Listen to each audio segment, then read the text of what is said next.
so what gets me out of bed, what gets me motivated, what gets me to show up is just this calling, which is I'm here to have everybody get that they've got the sun within them. The sun's always shining within them.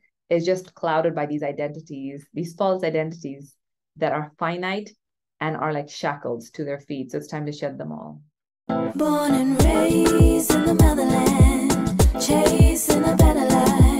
Story of an immigrant. Concrete pastures. Concrete pastures. Hello, family. You are watching Concrete Pastures. I am Nancy Mulemwasisi. I am so excited to be here today. I have one of my fellow countrymates, one of my fellow continent mates, and I can't wait to dive into this conversation with her. But for anybody who's new, welcome to the family, and to all of our loyal listeners and watchers. Welcome back, and thank you so much for tuning in and for watching and listening, for whoever is listening. This is your family of your fellow immigrants, your fellow dreamers, and we inspire each other through our stories. We also give insight on what it's like to be an immigrant anywhere in the world. We also discuss topics that are important to us in the diaspora. Today is one of those days. We are sitting down with Dr. Ambika Sampat, and she's joining us from Zambia, my home country. I'm so excited. Let's meet her. Dr. Ambika Sampat is a director at FITBANKER, a global online health transformation platform committed to eradicate lifestyle disease and transforming 1 billion lives. Dr. Ambika leads the coaches program as well as the wealth relationship program in FITBANKER, committed to human beings unleashing their unlimited potential.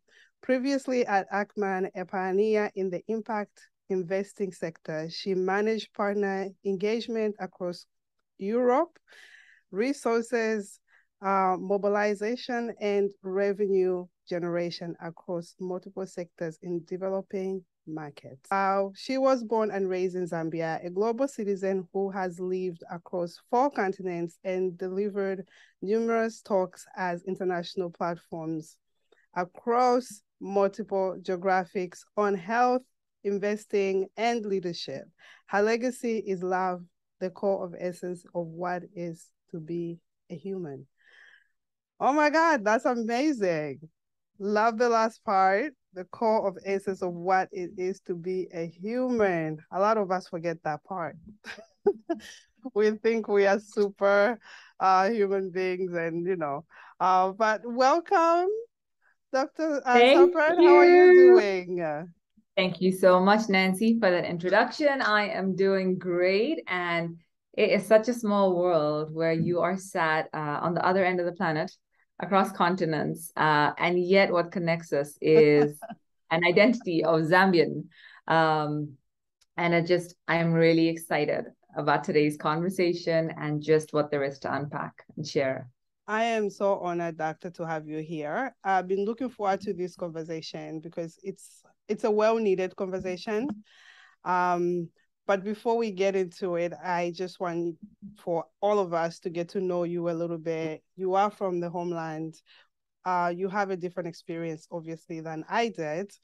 So just tell us a little bit of how you got to travel from Zambia.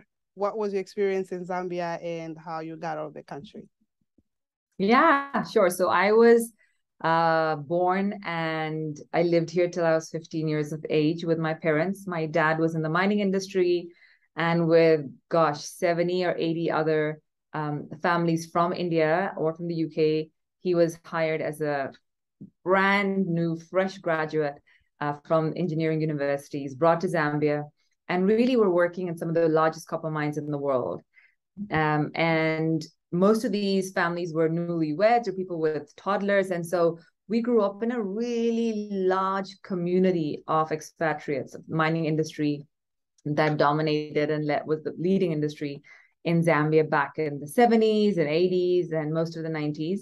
And it was just amazing. I wouldn't in many ways, it was living like living a life of privilege, where my husband would always joke, and my husband's born and raised in Zambia as well. Well, not born in Tanzania, but raised and lived all of his life, most of his life in Zambia. And he'd always joke about how the Zambia we both grew up in, even though we shared common circles of friends, had very different experiences. And he's third generation Zambian, so he's been here for multiple generations, and comes from a business background and entrepreneurial background. And he would often joke and say that the Zambia I experienced wasn't really Zambia. I was in such a bubble. And sure, we had great memories and traveled across the globe and a life of luxury. But he said by no means was there immersion in Zambia as it was or as it stood. And I guess everybody gets to experience every nation or every community from their own different perspective. Okay. And I did go to boarding school in India in my basically as soon as I hit secondary school, which was very much the norm in the mining industry. Once you got to grade 6, around the age of 10 or 11, you were sent to boarding school. And at that time, secondary education options were very limited here. So India, UK, or US were standard places people go to. And it almost was this age you so wanted to get into the boarding school crew and feel like you were cool enough to travel alone without your parents. And India was amazing. It was just, I really got to discover another identity, which was Indian. And yet my heart always said, I'm from Zambia. And to study India, to study the colonial era, the history, just so much about the country and its tradition and its culture was amazing. And whilst we would go to India every year, because my grandparents and extended family were there, to understand and study about that land, which has just so much depth and history, was a great privilege. Left India, came back to Zambia, and then my parents relocated to New Zealand. And New Zealand was almost where I got to discover growing up, my late teens to early 20s. And it was just, I think, the first time ever, and I don't know if it was from studying in India and studying about colonization and studying about discrimination, somewhere there was some subconscious seed planted around the difference between human beings. Ironically, growing up in Zambia, I didn't quite experience that. I experienced a rainbow nation where we had friends from every ethnic background, every ethnicity, every different culture that would come to our birthday parties. We'd have classmates, we'd sit next to them. And going to New Zealand, which is, let's get real, one of the most friendliest nations on the planet. But as a 15-year-old, there was some subconscious fear planted. I don't know where it originated from, probably even movies and media, of racism. Of I'm going to a white nation and I will be segregated against. And I didn't quite experience that, but that fear was very real of going to, quote unquote, the experience of living in the West, even though New Zealand is on the other end of the world. But that concern, that fear is scary for a 15-year-old.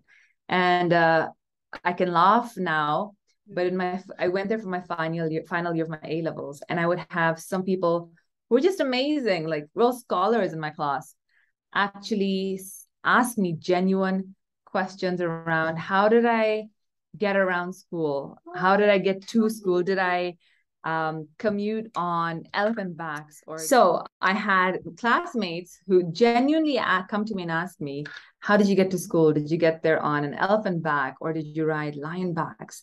And initially I thought people were just joking, but they actually weren't. These were questions people had about meeting somebody who's coming from Africa. Now, this is in the late 90s. This is pre-social media, pre-Facebook, all the platforms we have in this day and age, right?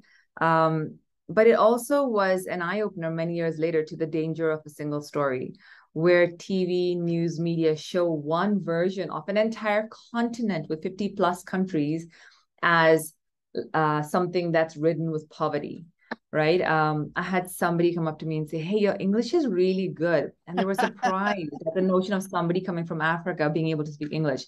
And at that age, I couldn't tell whether they were complimenting me or whether it was a diss. I mean, you're a late teen, new school. There's so many other anxieties, and you kind of just ride the wave and just feel happy somebody's speaking to you, for God's sakes. But it was I guess later on, I really got to see how people have no context of the world because all they get exposed to is what media shows them. And with charity drives and the National Geographic or other TV programs and movies, what gets painted of a nation sadly gets reduced to the perspective of the lens or the director. When in reality, we were living in much more luxury in Zambia than we were in New Zealand. Yeah. And so there was just so many myths debunked just in that transition, where at the age of 15, I am discovering washing our own dishes and cleaning our own toilets. And I was like, oh my goodness, what on earth is this? And all very important life skills, right? So, but when you're not exposed to it, you're not. And why I mention it is simply because the irony in all of this is the perception of what Africa or African nations or Zambia represent and what lifestyle they represents, which almost always is in the context of lesser than, deficiency, poverty, developing, third world, and no, it's not. And that was a big realization I had. And from there, I guess the universe kind of said, all right, you've lived in your parents' nest for long enough, and let me take you under my wing. And unplanned and not at all in my pipeline dreams, I got to then move to Australia on my own, and then London, where I've spent the last decade.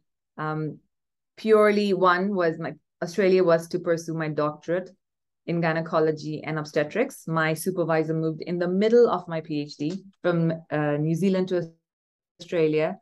And even that wasn't planned. So I'd done a year of my PhD when you basically optimize everything.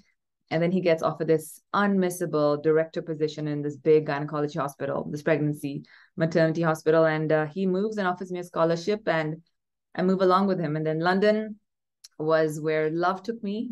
My boyfriend then and husband now, we've been doing 6 years long distance, had moved there from Zambia. And after my PhD, my dad, who comes from a super conservative traditional family where you only ever have arranged marriages and or meet your life partner on the day of your wedding or engagement, my incredible dad said, you know what, you've been dating or seeing this person. Why didn't you go to London and just, I guess, go there and see if there's compatibility? And it was a 1 month plan. And then that's it. It became home for like the next 10 years. We got married and now we have 2 little ones. And then yet again, the universe throws in its cards, lockdown happens, and we get swirled back to Zambia where it all began. Came to meet our in-laws and never got to go back home with lockdown, flights suspended, borders shut, and we've been here now for almost 2 years. So, wow, so much to unpack there. Because I can definitely relate to you. When I first came to the US, there was so much culture shock for me in terms of lifestyle. And people, when we tell people, oh, I'm doing babysitting, I'm cleaning houses, the perception is it's very light cleaning. So for me, in my head, when I came, because I came straight from high school and I came here. And it was like, okay, it's gonna be like Mrs. Doubtfire type of cleaning, you know. that was exactly what I thought. And then I get a job. It's 5 kids. It's a big mansion, like from Home Alone, even bigger than a Home Alone movie. And the kids are from six months old to all the way to 7 years old, I believe the girl was. But the shock, the first day I got there, I felt like I was like, okay, all of a sudden I'm now a servant. So I get there, they tell me to serve them dinner. I remember back home, I'm like, oh my God, my mom has 2 maids that were serving us dinner. And the lady tells me, oh, you gotta sit in the kitchen to wait for us to come and collect the plates. I died. I think part of me kind of like died in there. I'm like, oh my God, this is my new normal is going to be. And I started anticipating what I was going to be doing with my life. I'm like, this cannot be my life. I cannot be signing up for this. I'm young. I don't know how to clean a house this big.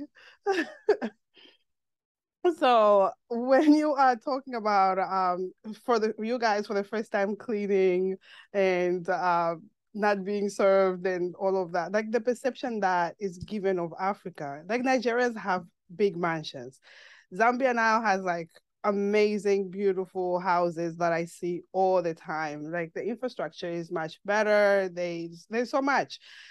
So I definitely can relate to a lot, and so many people are going to relate to everything that you've actually said. Um, 6 years apart with your husband. Oh my God, how was that? Could you just dive into detail? Because I cannot imagine having a long distance relationship for 6 years. How was that?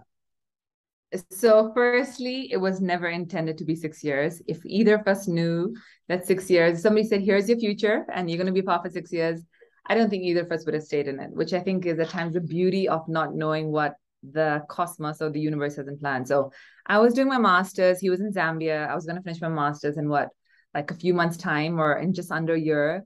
And then we hadn't figured out what next. We were kind of like, okay, we'll kind of go with the flow. Um, and then I started doing my PhD. The PhD story is also interesting because it came from this sense of I don't know enough and I'm not ready enough. And what the hell am I going to do out there in the world? So let me just study more to become more and accomplish more and feel like a somebody. Oh And my so the God. PhD came into existence, right?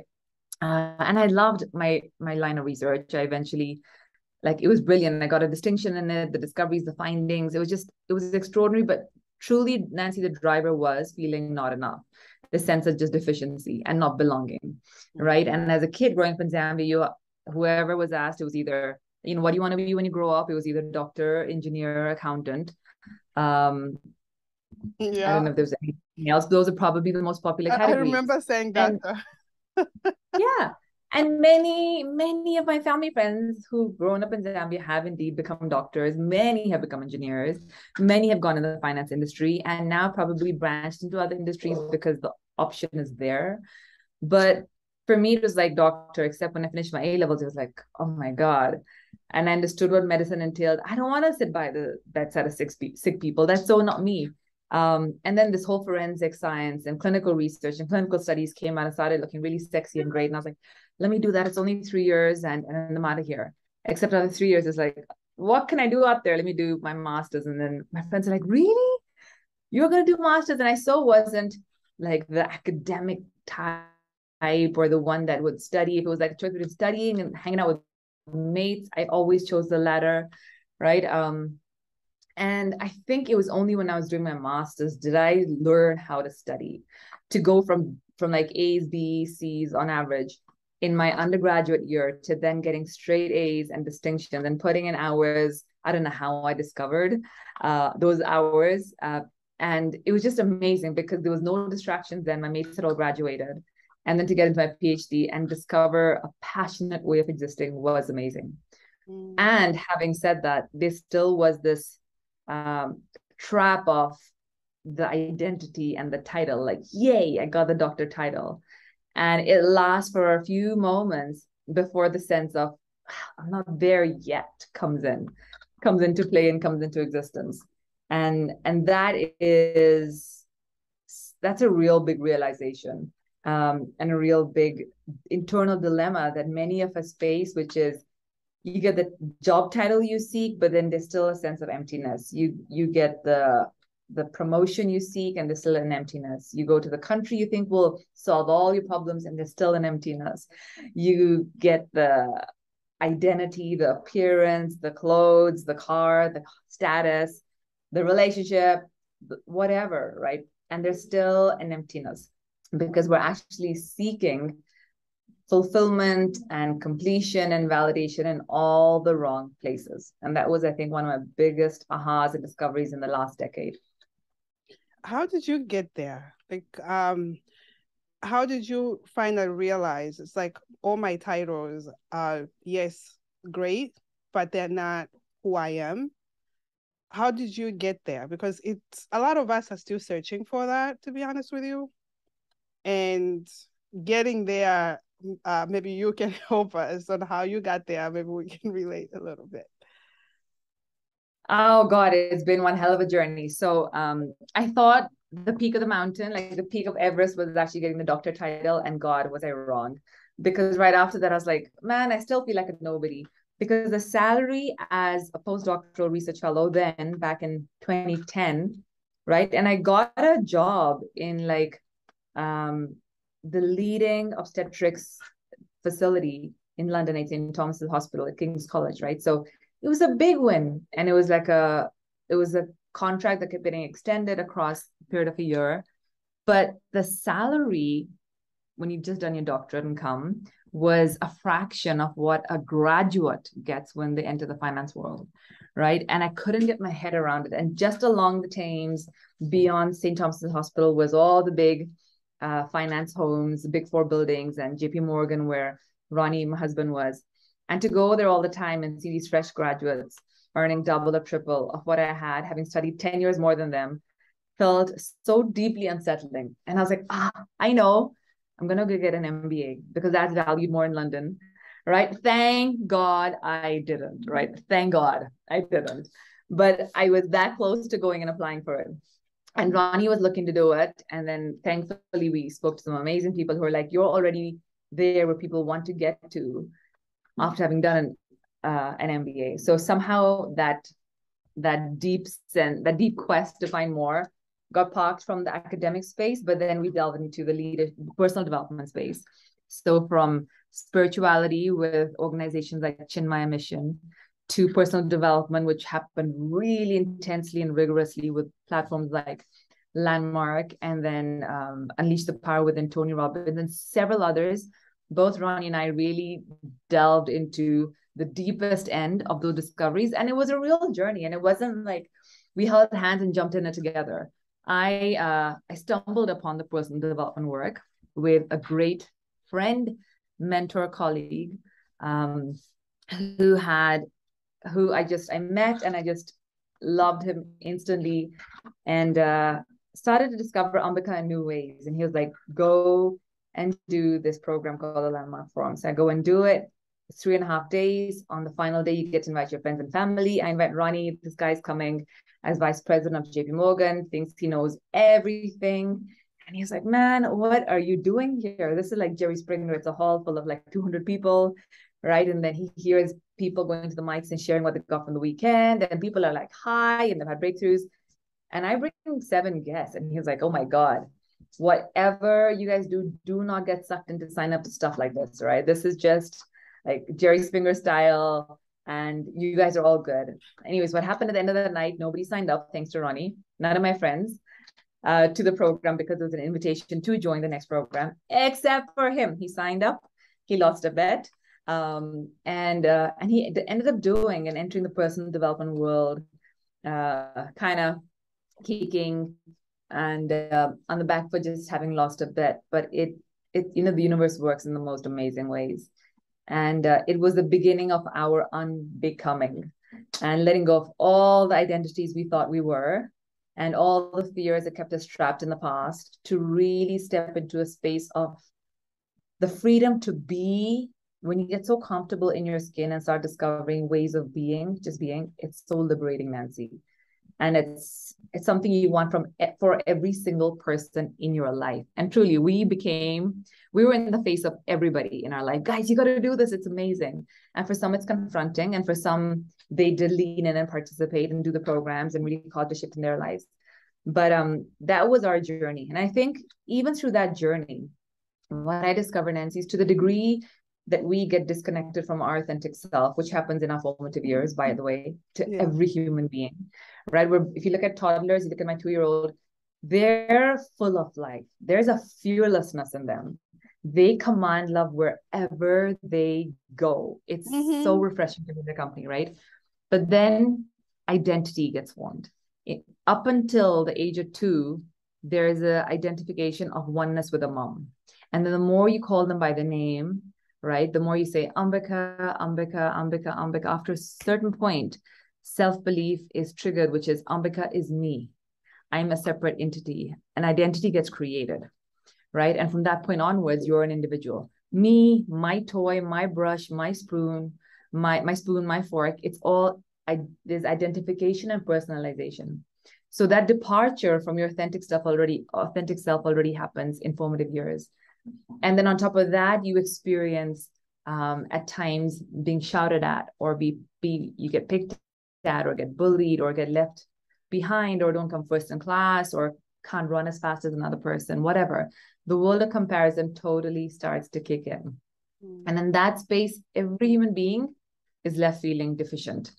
I am lesser than. And to cure that deficient mindset, we go on to become somebody more than what we are consistently for the rest of our life, in our relationships, in our health, in our job titles, in our businesses, in our career, except that fulfillment never comes. And likewise, when we started this leadership journey and personal development, to the degree we had drifted from our core, you have to swing to the other end like a pendulum. You imagine if you hold it to one end and release it, it will go to the other end to the same degree, oscillate until it eventually gets to the core. And that's pretty much what the journey of self-awakening is, which is once I got this newfound confidence to just be and show up in rooms, it was liberating. However, the caveat was, it was falsely liberating, because whilst I felt power and freedom in those rooms with 200 people who spoke the same language, take me to any other community, the old Ambika, the old ways of being showed up, which is, I'm going to be nice, I'm going to say nice stuff, whatever it takes to just fit in, because I haven't yet mustered the courage to be truly authentic, right? And all the identities of leader, coach, professional, I had by then left the biomedical world. I was working in impact investing. My role was in business development, raising capital, right? All those different titles felt like kick ass. And then I became mom. And Nancy, that was the stripping of all identities. And I had never anticipated it. And nobody told me that is the friggin' experience. And that first year, and first of all, we had a miscarriage in 2013. So we had been trying for 4 years to have a kid, right? You think there's some awareness of the emotional journey mom goes through, but no, there was zero awareness, right? You think from my background, there's some awareness of emotional background that women and new moms go through. No, I was just pure in the biomedical space. I was one of the last ones for my mates to have babies. You think somebody would have talked about it, but nobody did. And it was a shock to the system when I'm going, not a shock, it was like a gradual departure and some sort of anxiety that started kicking in my final month just before maternity leave. And then I said to a senior member in my organization, I'm feeling a lot of anxiety. And the more I'm starting to unpack what it is, it's coming with some embarrassment, because I feel I'm going to give up being coach, leader, my job title, all of it, just to be mom. And why it was so embarrassing was because my mom and all my aunts and all generations prior were full-time moms. And that was the greatest gift I had growing up in Zambia, where my mom was at every assembly. We had 3 fresh meals a day, right? There was no leftovers. It was just such a privilege to grow up having a full-time mom. Yet for our deficient identities, another title is needed to seek fulfillment. And that being taken away was painful, right? And all my senior colleagues said was, this is this Ambika speaking. And once you have your baby, another Ambika will be birthed. And truly, once I became a mom, Nancy, all those other titles was so friggin' irrelevant, truly irrelevant, right? And that sounds cliche, but it wasn't irrelevant like, yay, I want to be mom for the rest of my life. It was challenging because it was like, how the hell do you be mom? Like, I don't know how to be mom. How do you deal with somebody depending on you 200%? I just got my life sorted. I finally got everything under control. I finally stopped hiding, all right? I finally stopped being afraid. And now this person needs me awake and asleep 24/7. How the hell do you deal with it? I felt like I was back in kindergarten, and it was unsettling and disruptive in all ways possible. But that was the beginning of discovering truly who am I. And it's been the discovery since 2015. But we really, I think as a family, have delved deep into spirituality, into studying ourselves, to really be able to coach others, around this whole concept of who am I, and where we have just pinned our entire self-worth to some really finite limiting identities that do us the greatest disservices, where we want to get people out of those caves and experience the limitlessness that we are born to experience. Wow. Being an immigrant can be hard. Having been away from my home country for over 20 years has allowed me to experience these hardships firsthand. Throughout my journey, I've had a lot of challenges that were hard to bear. Juggling adjustment to a new country, obtaining my immigration papers, getting married, having children, establishing my career, and finding time for myself. Even though I've always had faith, I also relied on therapy, which gave me the tools to cope with the issues life brought me. My fellow dreamers, let's remove the stigma around therapy and normalize seeking help with today's sponsor, BetterHelp. BetterHelp offers licensed therapists who are trained to listen and help you. Go to betterhelp.com/concretepastures for 10% off your first month of therapy with BetterHelp and get matched with a therapist who will listen and help in as little as 48 hours. Do you think normally when people find themselves in either whatever spiritual journey, because we all evolve, whether we like it or not, it's just 10 years from now, we're going to evolve 3 years from now, whatever part, whenever we get our birthdays, we're evolving. Do you think if Rani didn't evolve with you, do you think that your dynamic would work well? That's such a great question. Because And for what couples, I am, there's the reason why I'm asking that, because for couples, sometimes some people find themselves before their partner. And to be able to work on yourself, and do you see your partner at a certain point? Do you think it would have worked?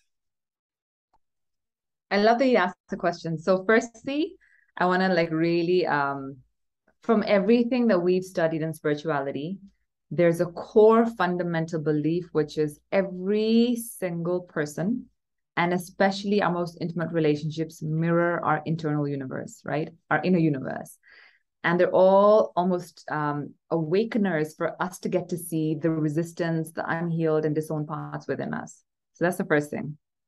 Secondly, when I started the personal development work, I was really clear my life was pretty sorted.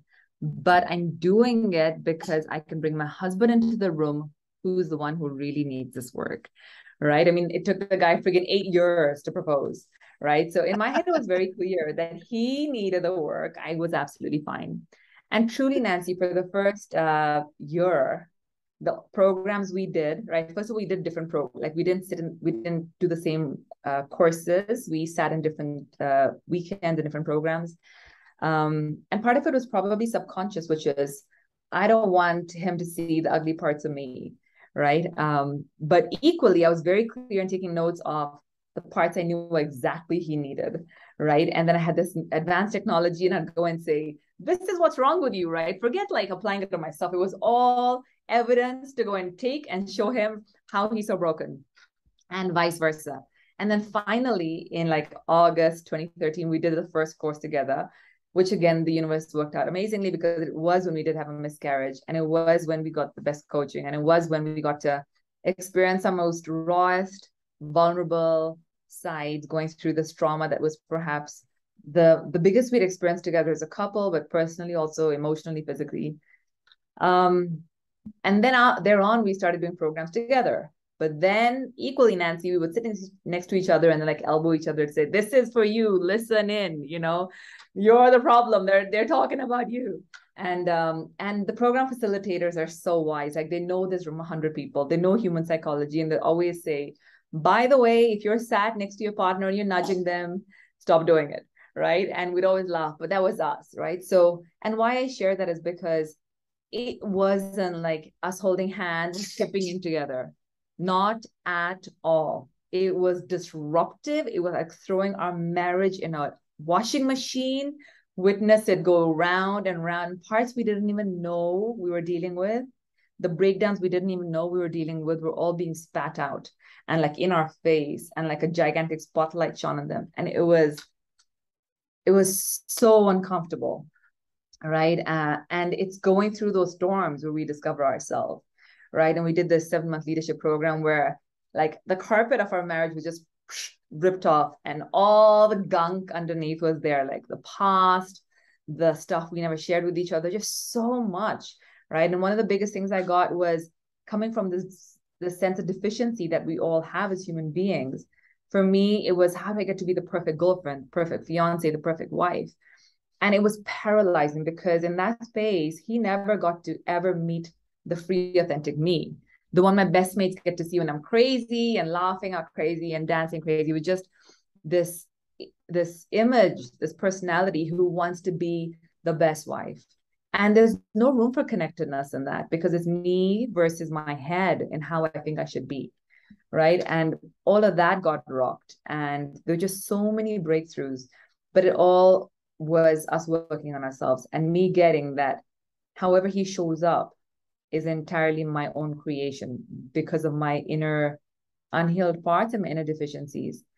And from thinking I'm way more evolved and awakened than this guy, I then went to spaces of, holy cow, he's getting more advanced and he's growing more spiritually, and like, oh my God, FOMO kicking in, and just so much of that when I became a mom, and then I had to like go on maternity leave, then that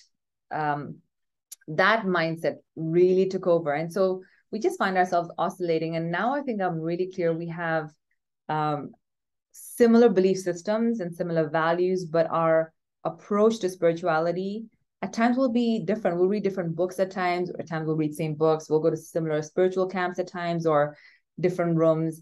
And we each discover in our own ways our own self and our own identities. And in that space, the marriage is constantly being created newly. So why I share that entire picture to answer your question about what do you do when your partner is not on track, you want to consider the best poster for anybody in your life to participate in anything is you. As long as you have an ulterior motive, which is, heck, my partner needs it because they're broken as hell, right? And as long as we look at somebody in a diminished way, that you may not say it, but your energy speaks it. Your vibe is often louder than your words. And people know when they experience lesser than another person's energy. Like, you just, to you and everybody listening in, I'm sure you can all recall a moment when you walk into a room and feel unwelcomed, or not really loved, or not really seen. And vice versa, when you walk into a room and you feel like the most important person because you received with such love. And so to everybody that feels, I am moving faster than my partner, you want to consider that connectedness to yourself is purely so you can serve your partner with more love. It frees you up to love people unconditionally, rather than to only love them when they evolve at the same pace as you. So it's okay for someone just to evolve by themselves, and then there will be the picture for the other person. 100%. We're all on our own journeys, right? And we're all on our own journeys, all on our own spiritual paths. And one of the biggest misconceptions around marriage is it's a place where we get to, receive happiness, where we get to be loved. But actually, marriage is a spiritual partnership from how I see it and what I've studied about it, which is where you get to discover yourself through the service of another. And it's so friggin' hard to bring that perspective, because everything we're exposed to, if you're like me, you grew up watching fairy tales, then Bollywood movies, romance was very set. Boy woos girl, marriage is all about romance, girl gets, receives, happiness, and that's not marriages. And a lot of relationships break down because there's this deep misalignment around understanding that a marriage is not about, seeking and pursuing happiness. Marriage is about discovery of self through service of another, and owning your own spiritual growth. And the more you get to discover your truest identity, your most authentic self, the more free you are to love people without any conditions. So, Doctor, you got married in the UK and you guys lived there. How were you able to juggle? Because as a mother, when I got married here in the US, and 7 years later, I had my daughter and then my son later. The first time I had a child, I didn't get informed. Like you said, when you become a mother, you change completely. I changed completely, and my attention span, to be honest, became towards that little one. She depends on me fully for everything, and we kind of had our own roles in the way we manage our household, in the way we manage our relationship. Our relationship dynamic changed, and for me as a woman, I never felt the footing. I never got the grasp of managing my career, motherhood, myself, and being a wife. So I lost myself, I felt like. How did you manage that? So I can relate to that 200%, right?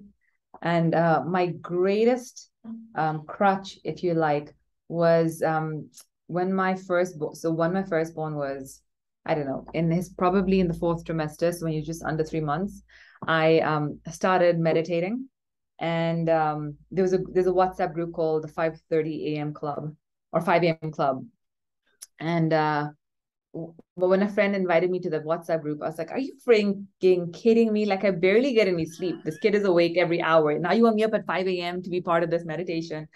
And I joined it anyways. And I discovered that there are mostly British Asian moms on that chat, and many didn't wake up at 5 a.m. But it was a community to kind of just grow and share, and many of them were entrepreneurs, and it was amazing. But there I started exploring, okay, what does meditation look like? I started guided meditation. 5 minutes was the maximum I could fit in. And there were 5-minute guided meditations, so that worked well for me. But over time, Nancy, 5 minutes became 10, 10 became 15, 20. And then after like 2 or 3 years, it became 30 minutes. I learned different meditation techniques, and it just has become a non-negotiable. So that was one. The second has been journaling. Journaling is and I don't have my journal over here, but it's typically like either here in the office or next to my bedside, but it is my healer. And what journaling does is your conscious mind is the thoughts you're aware of, right? But once you start writing them down about whatever, how great or not great your day is, or how scared you've been, or the guilt that you must carry, or whatever else it is, the fatigue, once you start writing that, after 5 or so minutes, you'll shift from your conscious mind to your subconscious mind. And it's almost like your inner authentic self is communicating through to you via that pen. And you're writing stuff which is almost healing you because you're hearing from your inner self. And it's happened to me multiple times. And I didn't need to be a specialist. It was simply just journaling all my thoughts. And even getting to put stuff on paper was a breakthrough, because you hear about all these crazy moments. Like somebody picked up my diary and read all my crazy thoughts, right? So I was like, okay, I'm not going to do it. So I started off just with gratitude journaling for forever, for years plus. I would just pick up my journal and every day write down stuff I'm grateful for, and I'm grateful for, and I'm grateful for. And I wouldn't write the unpleasant things. I was like, I'm just going to do a gratitude flood in my mind. And that's great, except at times you do need the emotions to be released. And I learned writing about them is equally important. So journaling became the second thing, meditation, journaling. And then we have, both Ronnie and I studied this 18-month spirituality course. We studied the Bhagavad Gita, which is it's actually on my desk over here. It's just this book of infinite, timeless wisdom. It doesn't really have a religious take on it. It's more just the study of life applicable to every human being. So Einstein, Will Smith, numerous people have read it, and you just discover yourself in the journey. It's all around optimization of being human. And then we've just continued to work in FITBANKER, serve, coach, transform others, work in the leadership front. And then how do I weave motherhood into all of that was also discovery. But my go-to place and my gurus are my books. right? That has become a very significant shift post-motherhood. I probably didn't read as much pre-motherhood, but post-motherhood, my desk is filled with books on spirituality, on self-discovery, on the mind-body connection. And it's just incredible work out there by the likes of Marianne Williamson or Gary Zukav, who talks about spiritual partnerships, or Gabby Bernstein or Dr. Shefali Sabri. And all of them, Nancy, unpack and peel away the crazy identities that we are not. And then I run this healthy relationships program with FITBANKER, which truly is about connecting with your authentic self and building that bridge back home to your inner true self. Wow. Because the thing is, we don't get that much help when we are outside our countries as immigrants. And as we migrate to other countries, we also have our self-identity and discovering ourselves in those times. And as our life change, not everybody has time to sit down and I'm big on journaling. I used to journal all my thoughts. I just started gratitude journaling not too long ago, but I used to write all my feelings in the book. And like you said, I would feel a sense of relief. It was like my therapy. So I would write all of my feelings, how I was feeling that day. Like I had highs, I had to throw it out because it was a lot. Because sometimes I would go back in and look, I was like, oh my God. But it's a great release. It is. So everything I felt about everything, I'll just write it down. But when I didn't, I saw the difference in my stress levels. My stress levels would be really skyrocketing. Also gratitude journaling, I love it. I find myself now writing so much, and thanks to you guys actually even emphasizing on it, on gratitude journaling. If you don't know already, I'm in the 90-day challenge at FITBANKER. So and journaling is part of it. Gratitude journaling, I love it. Every night it's the last thing I do. Gratitude journaling, because before I was in such a dark space. I'm like, what am I thankful for today? I don't want. So I started to write even like 2 things, 3 things, but I started prior to joining 90-day challenge. But now it's like a reminder to myself. I'm like, okay, I gotta do it every day. I was not consistent with it. Now I'm more consistent with it. Every single night I do it. And I find myself writing 3 pages. I'm like, okay. What would you tell those parents that are constantly saying, I'm busy, I don't have help as much as I would get if I were back home, let's say in Africa, and just juggling so much on their plate? Because we all juggle a lot, especially for you guys that are married. So I would say a few things. Number one is, in your question, you kind of posed what part of the problem is when people say, I don't have help as much as back home. That instant comparison is an energy drainer because you're never then fully present, right? What you appreciate currently appreciates, right? So when you currently get to be with your situation and circumstances as they are, you have the freedom to create what you can do with that environment. But as long as we're stuck in, darn, I'm here and I don't have any support, it's always going to come from a space of scarcity, energy. Your energy vibrations drop. There's a sense of just negative energy within you. Your mind is not optimal. So your ability to be productive is also diminished. And therefore fatigue is a natural byproduct of that, right? Beyond the actual work that you have to do. So that's the first thing, is park aside the comparison because it really serves your purpose. The second is to, and I'll give you an example in real-time life, right? Real-time life. So when we were in London, that was life. I left Zambia when I was 15. So the context of ever coming back here or like what it was when I was a kid was so gone. It was a distant memory. I was coming from New Zealand. New Zealand, we did everything ourselves. So being in London and doing everything ourselves was the norm. not having grandparents, not having any family members around was the norm. We had amazing friends, and the more we delved into the personal development work, our soul tribes got bigger and bigger and bigger. And the reality is, as a new mom, like, you're in your own headspace. So even if the universe is offering help, you can't see it. You don't know how to ask for it because we're so caught up in our own traps. What do I mean by that? So when our firstborn came into our life, my mom had come from New Zealand for the first 2 months and did everything, Nancy, every single thing at home. I purely focused on generating breast milk and serving the baby and trying to figure out like what happened to my life, right? Like, I'm up every hour of the night. Like, psychologically, my headspace was just so different, and it was so much uncomfortableness. And there was like the late night fevers with just excess milk being produced, like so many different spaces the human body goes through.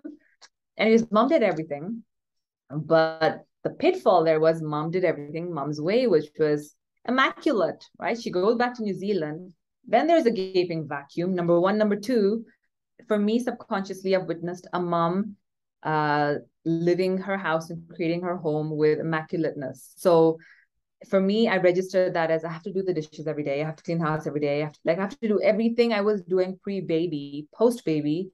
And because mom was able to do that, if I'm not, that means I'm not coping. And when you're in a constant pursuit of not ever experiencing not being enough, that deficiency plug in everybody's subconscious mind, when you're trying to never be not enough, you will do everything to avoid that to the extent of burnout, right? And I was just getting so exhausted. The concept of help was non-existent. I was just exhausted with our new life until a dear friend of mine came, and I put a long post on Facebook, a real vulnerable share. I was like, my mom left. I'm so depressed. I can't even leave the apartment building because the baby cries the minute I put him in the pram. Like, I don't know how to leave the front door, right? FITBANKER had just started. So it was like a second baby, a startup and a 2-month-old baby, right? Yeah. It was, everything was unfamiliar in our life. And this dear friend came, seeing that long ass post with tears, snots and everything on it. And she was like, ditch the friggin' dishes. If your clothes aren't done, leave them. If your laundry isn't done, leave it. Like, if you want to rest. If your baby needs you, just be with it. It's okay. There's nobody judging us as new moms if you haven't done the friggin' dishes. There's no dish police coming, right? And somebody's saying something that sounds so ridiculously obvious, but we need to be told that, because we're a generation where we want to do it all, and we want to do it all by ourselves, right? Those are two very deadly combinations. And then we walk around with labels of super mom, but that's a very toxic mindset to have, to even aspire to be super mom. You don't want to be super mom, right? You want to just be mom. Yeah. And that in itself was a shift initially. And then my husband and I would have gazillion arguments over, heck, you're not helping with the dishes. I need help now, I got a baby. And he was like, well, you don't like doing dishes. I don't like doing dishes. How about we just get some help? And we just got somebody, there's so many cleaning agencies, which is a big pattern interrupt for us, to come and just do clean up the kitchen or the home once a week for 2 hours. Something that simple, thanks to my husband, introducing it, became a game changer, right? And then when my second son was born, Nancy, I discovered yet another level of breakthrough, because everybody's like, oh, wait till we have the second born, then it gets really full on. And we're like, okay, let's just see. And what by then we had discovered is everything is creation, right? So even when our firstborn was turning 2, everybody's like, oh, terrible 2s, watch out. And we're like, we're gonna call it terrific 2s. Everything is created in language, all right? And sure, he had tantrums, sure, he got sick, sure, we spent many nights in A&E, and you just get on with it, right? But when comparison and complaint kicks in, it is an energy drainer. That's where fatigue comes in, right? And you are busy because you're busy in your head, thinking about what you need to do, what you haven't done, and then comparing to somebody else versus just being present in the moment. When my second born was born, he was born during peak lockdown, May 2020. Right? In March, my mom was supposed to come from New Zealand again. Borders shut. We're like, okay, it's probably going to be shut for 3 weeks. We're like, what is this virus? Nobody had any friggin' idea borders would be shut for 2 years. He gets born again, the universe has this plan at home, right? I didn't make it to the Uber parked outside. He literally swam out in 17 minutes from like active labor to being birthed. Nobody at home other than Ronnie and me and the midwife on the phone. And then we were like, wow, this is incredible, whole new discovery. But there was no mom to cook, right? And what happened, Nancy, because we surrendered to the universe and got that we are social beings and that every part of our success comes down to collaboration and partnership with others. We had friends who had asked us whether they can deliver food. And we just said yes, and then kind of just left it because that's a nice thing to do and be grateful for friends. These amazing friends created their own WhatsApp group. And for a whole friggin' month, every day, food was left on our doorstep, postpartum Indian food. And they didn't enter, right? Because it was like height of COVID. So they would just leave it. And then from their car with their masks and gloves, wave goodbye, and we bring in the basket. And it was miraculous. And I think I healed way faster in my second than first pregnancy, just with the energy of gratitude in the food. It was miraculous. So what I would really want to say to every mom, and why I gave these two distinct examples of first pregnancy versus second, is if ever you think you're alone, you want to pause. Number one, literally list everything in your life that you're grateful for. And number two, reach out and ask for help. Your friends, your neighbors, whoever will be really grateful to help. We just don't ask because we don't want to occur as weak, as a burden, as a inconvenience to anybody else. And that mindset is a toxic mindset. I have been there and I've done that and I've parked it aside because it does not serve me. Well said. Wow. I want to go back to the 6 years apart.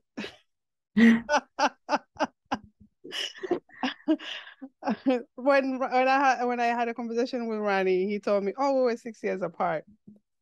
Before I came here, I left my boyfriend, and we were doing long distance relationship for 6 months. So 6 years to me was like mind boggling. I'm like, oh my God, 6 years. How did you guys manage? Because there's a lot of those relationships for us immigrants around the world. How did you guys manage? How was the communication? How did you guys keep up? So that's the question I realized I had digressed from. But basically, how do we manage? So number one, like I said, it wasn't ever planned. Number two, number two, emails, right? Emails was the mode of communication, but it was kind of just going with the flow. And I think while Ronnie was kind of just being initially casual, for me, I definitely had my Bollywood version of it, which was like this hopeless romantic or this hopeful romantic, however you want to look at it. But life was simple for me, right? And there was just a compatibility, a humor, a way of connecting that I just hadn't experienced prior to that. And then it was also riddled with its own real dark spaces and tests around insecurity. And me leaving New Zealand, going to Australia, him leaving Zambia, going to London. It was like, what? He's going to find somebody else. And London's full of the most hottest, beautiful chicks, like deep insecurity. But that insecurity had nothing to do with him or him and my dynamic, and everything to do with just that deficiency we have within ourselves, right? Which is probably experienced in other spaces in our life. And so how do we keep in touch? And it's in archaic ways, right? Like initially emails and then calling cards.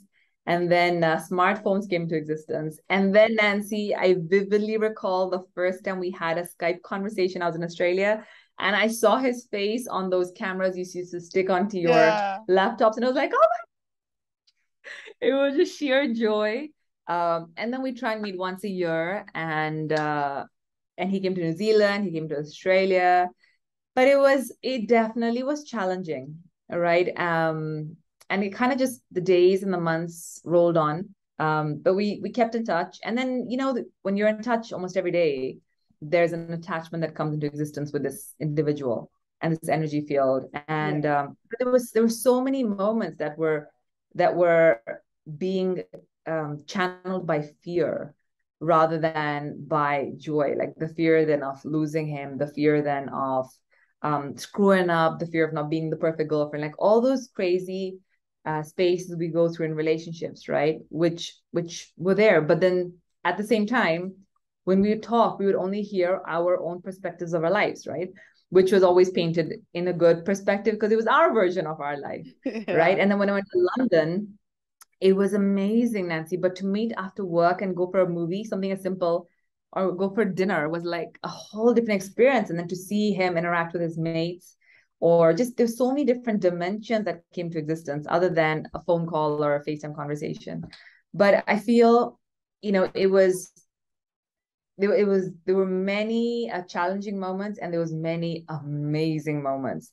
And it was just, when I think about it, I think at times we don't even know what the real driving factor is, but there's always some driving factor. There's always like some bigger universe, cosmos at play. Yeah. And I think for me, I keep life simple. Love always guides me. And so it got us to where we are. So in hindsight, we can say we did the 6 years long distance, got through it, got married, we have 2 kids. And then we also met in Zambia. We used to go to karate classes when we were 6. And his version is, heck, I don't remember you at all. You've been stalking me since then. And my version is I kicked his ass, which is why he doesn't remember me. Right? We have our own versions of it. But that's life, right? Like in hindsight, you can draw the dots and connect them so beautifully. But when you're actually living through it, it's discovering every moment, or like you're either driven by love or fear. Yeah. Oh, listen, every relationship has its own ups and downs, and there's so many people that are somewhat in your shoes that are trying to, bring their loved one. Maybe they left their wife, they left their girlfriend back home. It's just the way to navigate it while they are back home. Because I remember myself, like I'd be looking nice in those 6 months. I'm like, oh, I wish my boyfriend was here to tell me how great I look and how just, the hugs. And we were together practically every single day when I was back home. Yeah. So it was such a huge change for me to be here. And I was like, oh my God. I had to, I guess, put my relationship to the side, because at the time, we didn't have, it was calling cards only. That's what we did. And that would be calling cards at home on Sundays when I came home from work. But other than that, it was just the whole week I will not talk to him, and then I'll come home, talk to him on Sunday. And then the calling card only gives you like 10 minutes. 20 minutes, and then you keep buying the cards, and oh my gosh. Yeah, no, amazing. So what would you There is one thing I want to add there, though, Nancy, if I may. Is that with please? long distance, there's so many myths that get created. So for example, long distance doesn't work, or it does work, right? And it's so easy when we're in that space of uncertainty to buy into any one of those beliefs and make them our truth. And all I want to just say to anybody currently in a long distance relationship, or even if you're under the same roof, the relationship will be whatever you create it to be. And the worst thing we can do to ourselves is step into somebody else's template, right? And I say that having lived that. My very close friend was in a long distance relationship before I got into one. And I just totally mocked him. I was like, how friggin' bored are you? Why would you get into a long distance relationship? Who does that? What kind of loser are you? Right? Poor guy. And then fast forward like a few months, I never knew I'd be in the same situation. Right. But you will hear all versions of it. I had guys saying, why are you like with somebody on the other end of the world? There's such hot guys here, and who would express interest. And it's so easy to be swayed to either side. And I think you always want to listen to your core, because your core will always keep you grounded. And at times the world will tell you, leave that person, they're not great for you, or whatever. And even in those instances, your inner voice, if you ever pause to listen, will guide you in either direction, right? But why I just want to flag this is because distance or proximity actually doesn't necessarily always become the single factor whether a relationship works or not. There's so many other factors to it, right? But the clarity we bring and the communication and the creation we bring in relationships is, now I'm discovering, is actually really, really important. Nice. I know you're an expert on relationships, so I have a few more questions. When I came here, what part of my culture shock was how close kids are with their parents and how they interact with their parents. It's something that I admired because I didn't grow up that way with my mom or even my grandmother. I didn't experience my mom because I was being raised by my grandmother, and I experienced my mom very little after I graduated from high school. I spent time in boarding school. So after that, I started to experience my mom. Even she traveled a lot, so to make a living for us, and to experience her, I would experience her in bits and pieces of her. So if someone had to ask me, "Do you really know your mother?" I don't really. I have to ask so many questions to get to know. Like I went home 2016 to visit, and I was asking my grandmother how my mom was when she was little. Boy, I was so surprised with so many things that she had to say. Oh my God, your mom was so talkative, was this. And the dynamic that they have here is, I think, is somewhat how I'm raising my kids, to be so close to my kids. Where where is the line where like your kids don't become, or they don't assume they are your friends? And where does the parenting start? You know, so I can't say I'm an expert at conscious parenting. I'm very much a student in that field. But Yeah. having studied that, what I would say is something I'm discovering, and it's a lot of people in the conscious parenting space articulate this so well, which is one of the biggest myths parents have is they think parenting is about the child, but actually parenting is about the parent. And what I mean by that is every single thing you experience in the formative years of being a parent has everything to do with the universe saying, here on a silver platter are is our spotlights we're going to shine on where you need to grow, which is how kids will show up. And we're not taught that because we're just literally, we absorb life the way we do being human. And so unconsciously, we just mirror parenting styles of what our parents were or grandparents were or society was, right? Not, and so if a kid is being disruptive and naughty, we'll have our set, we don't even know it, but we pull out old generational ways of dealing with that, taking the kid off, reprimanding them, punishing them, timeout, whatever it is, or sitting them down and talking to them. But these are all learned behaviors. And then conscious parenting, right? Or when you use spirituality, it's actually, and I did a lot of volunteering work with Chinmay Mission, where you get trained to work with these young souls who aren't vessels to be stuffed with our opinions, our ways, our conformities, our societal limitations, but our vessel, they're lamps to be lit.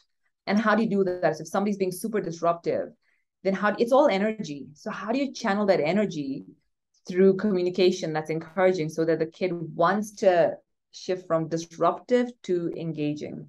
And we have to educate ourselves to do that, right? We get a license to get cars, we get licenses for our qualification degrees for our jobs, but we just become parents. And the grandest disservice we do to ourselves, our mental well-being, the kid who's the soul who's chosen us as their primary earth guardians, and then to the society at large, is simply try and suppress these limitless souls and then chip away their wings and then try and make them a mini version of us, our dreams, our incompletions. And the fine line comes in, there are boundaries to be created, right? You will stop a kid from going touching the hot stove, right? Or putting their fingers in sockets or beating another kid or whatever else it is, right? But how you communicate, what there is to communicate, is what I'm discovering is the biggest game changer. When my kids are in that hyper disruptive energy state and I get angry, which I have gazillion times, that negative energy, when met with that negative force, only amplifies the negativity in the room. But when the kid is that energy, I've learned shift the energy and come with a space of compassion, right? You need a hug, you need to be loved, or whatever else it is. It completely dissipates and dissolves that negative energy, and there's a space of communication that opens up, right? And I'm still very, very much learning that style. But I think I would park the dance or attachment we have with parents to be friends or to be liked or not be our super strict grandparents or parents, and simply just look at what's in the best interest of the child in this moment by getting your identity out of the way. Coming back to the identity conversation, like getting your likes and dislikes, your limiting beliefs, your fears out of the way, and educate yourself on conscious parenting. And there's a lot of amazing resources out there, right? Dr. Shafali's Saburi's work on she has a book called Awakened Family. There's a Radical Awakening. There's just remarkable stuff she talks about, and it's really simple. Even if you've never done anything in your life before in the personal development world, pick up those. And they're not about how do you, as an individual nuclear family, become more spiritually awakened or evolved. It's at a whole human race perspective. How do we speak to kids and relate to them like they are our awakeners? And everything they do, the good and the not so good, mirrors our own internal state. And that's where we got to do the work. Wow. No, I love that you mentioned we get a license to get a driver's license in order for us to drive, but then we just become parents, and then yeah. Wow. What do you think is, I guess, the best way to self-discover yourself? What we have discovered with the banker is what we've coined as the ECH, right? Which is the environment matters massively. Community plays just as an important role. And they both together then pave the path to new habits, right? And so you want to, like, we didn't just pick up a spiritual book off the shelf, right? We immersed ourselves in active study circles and then active programs, and then invested hours of seminars and then coaching and then assisting and volunteering and just constant self-discovery, being, in the field of seva or service across different organizations. And what's amazing sometimes, Nancy, is the more, like Gandhi says this, to discover yourself, lose yourself in the service of others. And that was truly our experience in the last decade in London. And to experience authentic relationships where everybody is calling themselves out rather than what you see in the ordinary world, which is like guard up and blame the world for your life not working, is so liberating. And my stand is every human being gets to experience that for themselves, where if there's a breakdown, you get to take full ownership of what you thought your role was in that. Ask for forgiveness. Hit the sack every day, having asked for forgiveness, right? So number one is, I would say, get a coach, right? Immerse yourself in communities and circles. There's a lot happening out there. Like, for example, with FITBANKER, for the last 4 or 5 years, we've been doing monthly treks. One of the biggest intention is community coming together, human beings getting out of their current environment at home, office, pub, restaurant, similar places, go out there and connect with nature. It is totally a mental healer. Your body realigns to its authentic nature, being out in nature, right? It's just miraculous. So alter your environment, go out for walks, immerse yourself in treks, right? We have another trek coming up in London if viewers are there. And then we do annual climbs and summits up mountains, right? But there's book clubs, there's dinner salons, there's so much happening out there. Get yourself on Eventbrite or meetups or wherever else. But take the action, right? Sitting at home in inaction and then wanting life to be different is the biggest disservice we do to ourselves, right? And what you can do is you do your best, and then the universe unfolds the way it does. Yeah. Community is massive. And then ultimately it is the investment in self, like to study, to read, whether it's podcasts or books or courses. But there's if you come to think about it, Nancy, our academic education actually ends at university. So probably around the age of 21, 22 for most human beings, unless you go and do doctorates like me and finish in your late 20s, right? But we finish at that young age and then expect that academic education to get us through the next 5 or 6 or 7 decades. It's ridiculous. And sure, you'll get some professional training, but who the hell is training us to be humans? Who the hell is training us to be in harmonious relationships? Who the hell is training us to create just bonds of oneness, collaboration, partnership, empowering each other, speaking to people's greatness. It's not taught. And that is where this whole industry of personal development, which is as large as any other mainstream industry, is now exploding, because people are seeing that these hard skills through academia and our professional lives are falling short, and relationships are falling apart. And this human-centric approach, where we see the spiritual being, is actually needed and urgent and important. Very well said. Anything else I didn't ask you that you would like to share? I would say, to sum up, given we covered so much, is for all the viewers listening in, I really hope today's conversation has sparked and plugged or planted a seed of curiosity for you to ask yourself, who am I? Where am I headed to? And who do I need to serve? What do I need to say? And to whom? And if you can just sit in silence or by yourself for 5 minutes a day and ask yourself these questions, you will start to see answers show up in different ways, which is just miraculous in itself. That's one. And the second thing is, you truly want to consider that our identities, whilst we think are associated with our country of origin, our continent of origin, the color of our skin, our ethnicity, our gender, our qualifications, our titles, our family status, our financial status, ultimately, actually, all of those things, those titles, are disposable. They're dispensable. They will be stripped off from time to time, right? And then you experience a sense of being naked. And in those moments of feeling naked, like a nobody, is when you get to discover your true self, which is unwavering, which is consistent. And our core authentic self is an expression of love. Our core essence is to be love. And there's this steady state of inner joy, of power, of freedom. And in that space, you can connect with any human being. You can experience the love you currently may experience for your best mate with even a stranger, because the lines of difference and the lines of judgment and the lines of discrimination just cease to exist. And so my request to every single person is, please put yourself on the path of self-discovery. It's the greatest thing you can do to yourself and everybody else that you touch and impact. And that's precisely the mission and the path we're on. Wow. Amazing. Amazing. What do you think you're called to do on this planet?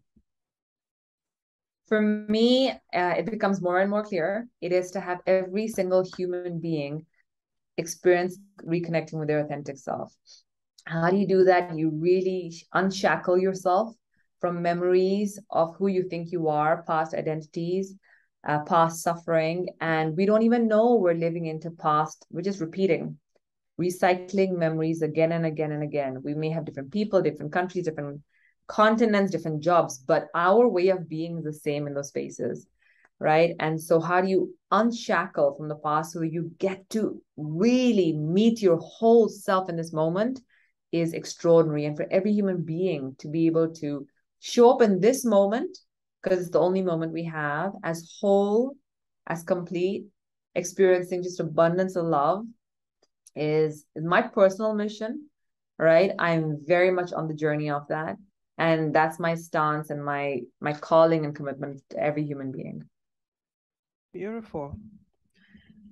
I ask this to everybody. At this point in your life, you've traveled quite a bit and you've experienced quite a bit. You're back home, and have you finally found your concrete pastures? So I would say it's an ongoing discovery, number one. Concrete pastures for me, and I was just reflecting on this yesterday, and I don't think I ever asked you about the name, but I feel nothing in life is concrete anymore, right? And my goal and objective in life is to keep flowing like a river. And the less attachment and the less concreteness I experience in life, the more freedom I experience. But not because there's the flow represents absence of commitment. I feel the flow gives us just limitless power to adapt to any environment, right? The resistance we experience to new environments, new situations is much to do with the discomfort and pain and suffering we experience.